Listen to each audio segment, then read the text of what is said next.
तो my dear friends, life का कोई भी काम स्टार्टिंग में पेनफुल ही लगता है, और जो प्रोसेस है, जो ना प्रोसेस प्रक्रिया, ये पेनफुल होती है।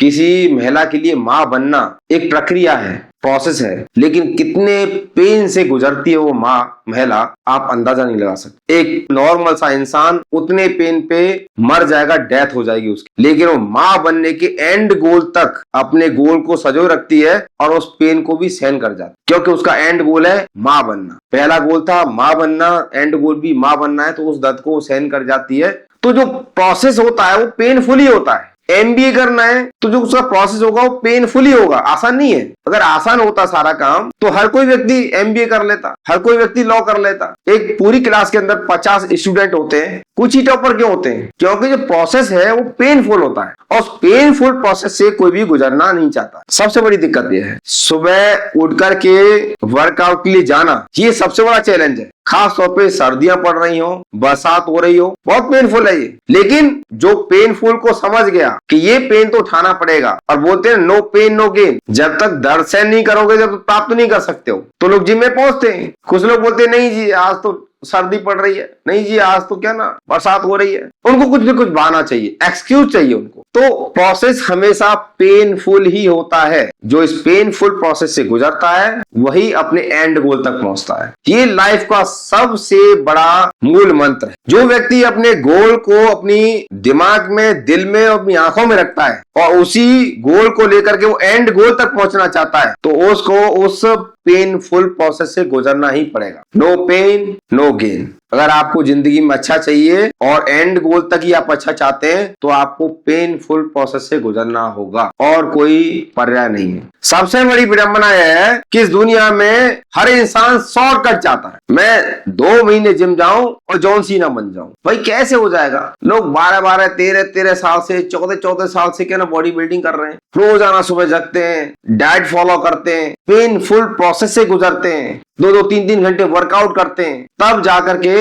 12-12 साल देने के बाद तब एक अच्छी बॉडी बना पाते हैं। और हाँ, हम चाहते हैं कि भाई हम 2 महीने के अंदर ही बन जाए। नहीं जी नहीं, समय लगता है, समय लगता है। कोई भी पूरी प्रक्रिया से गुजरना नहीं चाहता है, और इसीलिए हर इंसान सफल नहीं हो पाता है। अगर आप 50 स्टूडेंट पूछो टॉपर सब बनना चाहते हैं, सब हाथ खड़े कर देंगे, जी मैं भी बनना चाहता हूँ टॉपर। क्या सब टॉपर बनते? नहीं बनते, क्योंकि टॉपर बनने की जो प्रक्रिया है ना, उससे सारे स्टूडेंट गुजरते नहीं है। कुछ शॉर्टकट मिल जाए हम सफल हो जाए, और सफलता का कोई शॉर्टकट नहीं होता है, ये हमें समझ लेना चाहिए। गोल, एंड गोल और प्रोसेस गोल, इसको समझ लिया था एक ऐसी महिला ने जिनका नाम है अरुणिमा सिन्हा, जिन्होंने इस प्रक्रिया की ताकत को समझा और अपनी लाइफ में इतिहास लिख डाला। अरुणिमा सिन्हा, इन्होंने इस प्रोसेस की ताकत को समझ लिया था। क्या ताकत है इसके अंदर? अरुणिमा सिन्हा दुनिया की सबसे ऊंची चोटी पर फतेह करना चाहती थी। वो चोटी क्या है? Mount Everest. माउंट एवरेस्ट पर फतेह हासिल करना चाहती थी, उनका ये सपना था। उनका एंड गोल क्या था? दुनिया की सबसे ऊंची चोटी माउंट एवरेस्ट पर फतेह हासिल करना। करना क्या था? उनको प्रक्रिया करनी थी, उसके लिए ट्रेनिंग लेनी थी, उसके लिए सीखना था।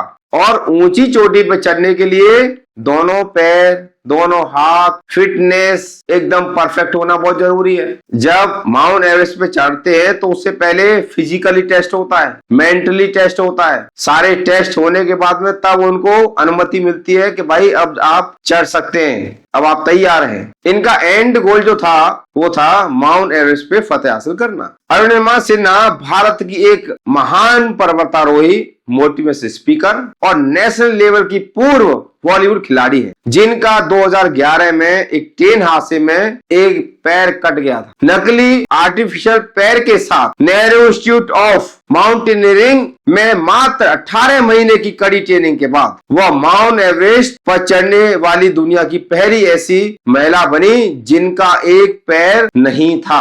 उन्होंने 21 मई 2013 को दुनिया की सबसे ऊंची चोटी पर भारत का तिरंगा फहराया। सोचिए आप, जिस महिला का एक पैर नहीं है, आर्टिफिशियल है, लेकिन उन्होंने अपने दिमाग में बिठा रखा था एंड गोल, उस पे फतेह हासिल करनी है।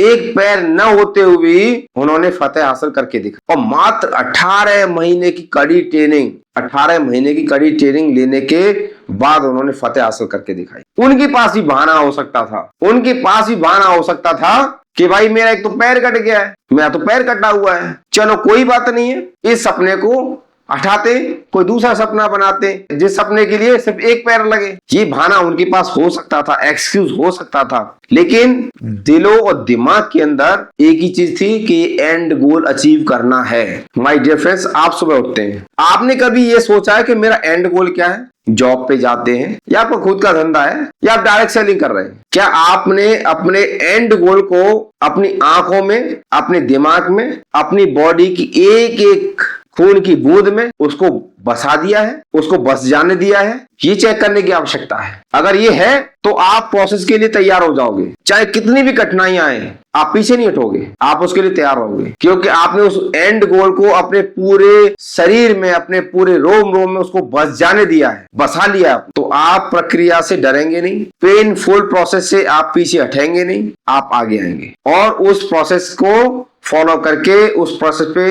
अपने आप को साबित करके आप अपना फतेह हासिल करेंगे, आप सफलता हासिल करेंगे, जो आपने एंड गोल बनाया उसको अचीव करेंगे। लेकिन बिना प्रोसेस, बिना प्रक्रिया के ये असंभव है, संभव ही नहीं है। अपने गोल को देखें, कितना ठोस गोल है आपका। अगर ठोस गोल नहीं होगा तो बीच में बहुत सारे ऐसे बहाने आएंगे, आपको विचलित करेंगे और आप विचलित हो भी जाएंगे और आपका गोल साइड में हो जाएगा। फिर आपको एक्सक्यूज दिखाई देंगे, बहुत सारे बहाने दिखाई देंगे, बहुत सारे बहाने दिखाई देंगे और साइड में आपका गोल हो जाएगा। इसीलिए हर इंसान सफल नहीं हो पाता है। इस दुनिया में हर इंसान सफल हो सकता है, लेकिन हर इंसान सफल होगा नहीं, क्योंकि उस प्रक्रिया, उस प्रोसेस से गुजरना नहीं चाहता है, शॉर्टकट देखना चाहता है, उस पेनफुल प्रोसेस से गुजरना नहीं चाहता है। अगर उस पेनफुल प्रोसेस से गुजरने का कमिटमेंट कर ले तो सफलता उसके कदम चूमेगी।